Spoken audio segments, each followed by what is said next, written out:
1. The quiet beginning. Confidence doesn't begin in a roar. It begins in silence, when no one is watching, when there is no applause, when it's just you and the weight of your own doubts.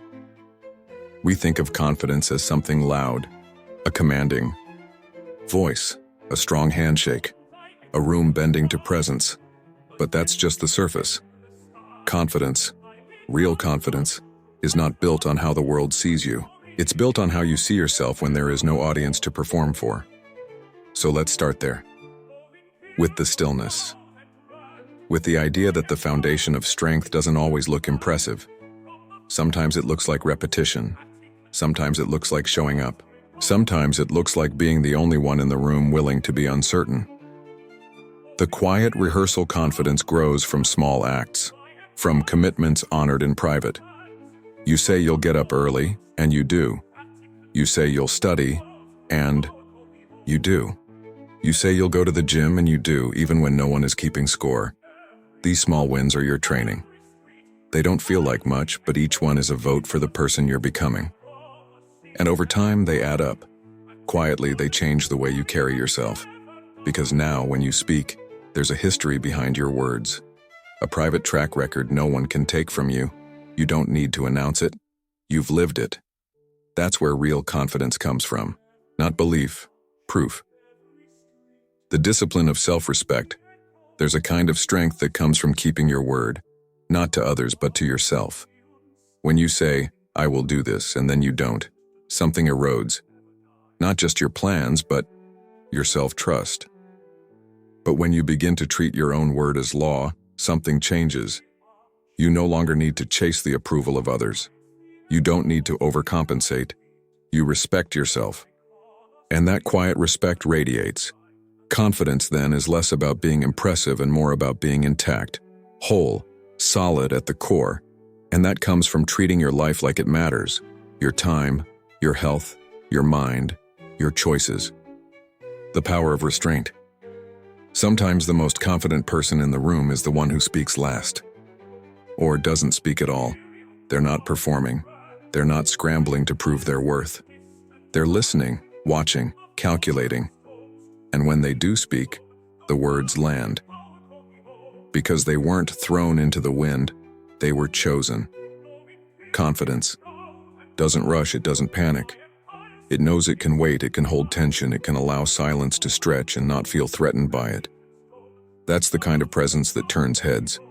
Not volume, not bravado, but the calmness of someone who doesn't need attention to feel valid. Accepting imperfection, you are not going to win every time. You are not going to be the best at everything. And you are going to fail at some point in some public or painful way. Confidence isn't the denial of that truth. It's the embrace of it. The strongest people aren't fearless. They've simply stopped giving their fear the final say. They've accepted that rejection, embarrassment, mistakes, these things don't destroy them. They bend, yes, but they don't break. This mindset is powerful, because now you're not walking into rooms trying to be flawless. You're walking in prepared to adapt, to learn, to absorb.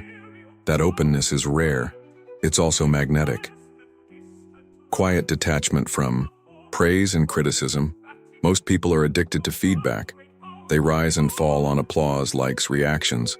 But that means they're not anchored. If you want real confidence, you have to unhook from both praise and criticism. Neither defines you. Praise feels good. Criticism can sting. But neither should alter the trajectory of your inner compass. Let people speak. Let them misunderstand you. Let them celebrate you. None of it should determine your direction. Confidence is found in doing what you know is right, even when it isn't rewarded, and especially when it's doubted. Knowing what you control, there's a kind of anxiety that seeps in when you try to control too much. How people see you, what they'll think, what they'll say, what might happen. But most of it isn't yours to hold. What is yours? Your effort, your preparation, your choices, your values, your response. Everything else, reaction, outcome, perception, is noise. Confidence grows when you stop wasting energy on the uncontrollable and put all of it into what you can influence. It's not that the world gets easier. It's that you get more focused, sharper, unmoved by storms because you're no longer trying to push the wind. Choosing substance. Over appearance, confidence is quiet because it's rooted in something deeper than image. You can dress sharp, speak well, charm a crowd. But if there's nothing underneath, it falls apart in private. The question to ask yourself isn't how do I look, but am I becoming someone I would admire? Do your values hold under pressure? Do you act the same when no one is watching? Can you be trusted with power, with failure, with solitude? These questions matter. They cut through the fog of posturing. They get to the core. And when the core is solid, everything else aligns. Presence over performance. You don't need to dominate a room to own it. You need to be present. That's different from performing. Performing is about being seen. Presence is about being aware of your surroundings, of your breath, of your place in the moment. Presence doesn't require you to impress. It requires you to be here, and being fully here is rare. That's why it's powerful.